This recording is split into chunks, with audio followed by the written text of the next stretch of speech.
initially, professional wrestling, when I was coming up on the indies, it was just something I was very passionate about. And it's funny how quickly things change, right? Because I remember thinking, man, if I could just make $1,000 a week wrestling, I'd be happy. I get 1 gig a week, get paid $1,000.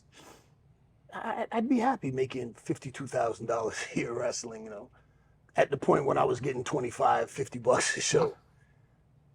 And, but then when I really poured myself into it and decided that I wanted it to be a career, then I thought, wow, if I could go to Japan and be a full-time gaijin wrestler in Japan, making $100,000 a year, and then doing some indies, here in the States for the people that are into Japanese wrestling, and that'd be pretty cool. The business end of it didn't really hit until I made it to WWE. However, the economics of professional wrestling hit me way before that because I lived in Miami, and Florida's a peninsula. I'm at the bottom of that peninsula. So trying to get booked in other places, at the time, it was Tampa, Orlando, and then other little Ocoee and Tallahassee. So all not Miami. No, absolutely not. And I had an expedition at the time. So that's a gas guzzler, right? And I'm only at the time I was one of the over guys on the Florida indie scene, and I was making $100 a show, which was pretty good money for an indie guy who was over in Florida.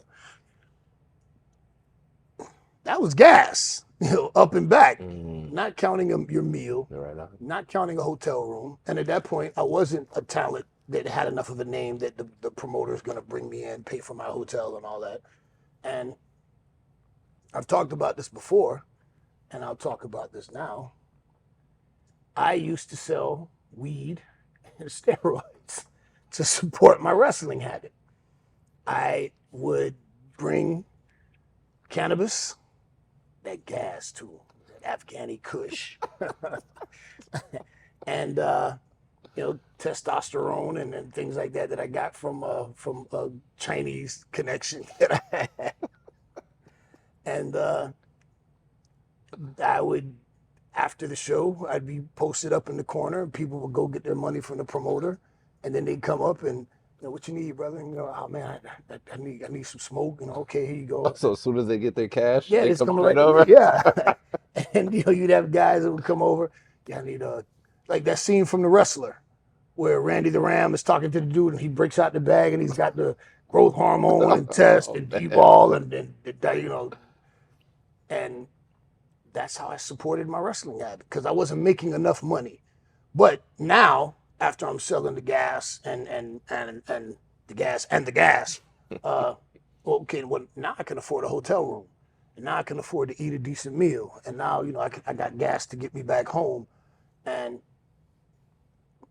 that's when I understood the economics of wrestling, because as passionate as you are about it, it cost me money to wrestle. And, I took pride in my gear, so I was always getting nice new gear made. My wrestling boots, Stagecoach, were expensive boots back then. And then when I got into WWE, where now we have contracts, and I had a developmental contract, which was $500 a week. And I'll never forget, some of my indie fans drove up from Florida to Deep South, and they supported me. They were real close. And I showed them my WWE check. Like this is my indie check. Like, look. And they looked at it and they went, "That's it? It's $500." They thought, well, you're in WWE now. Don't you make thousands of dollars? Oh, okay. No, this is AAA, baby. I ain't got called up yet. I made $500 and had to pay my own taxes on that $500. But were you just wrestling one time a week? No, because you had to go train every day. You had to go to Deep South, and every day that's what Bill DeMott doing 500 squats and standing on the top turnbuckles, doing ninja training, squatting on it, like people crisscrossing. Well, like you guys have heard the stories,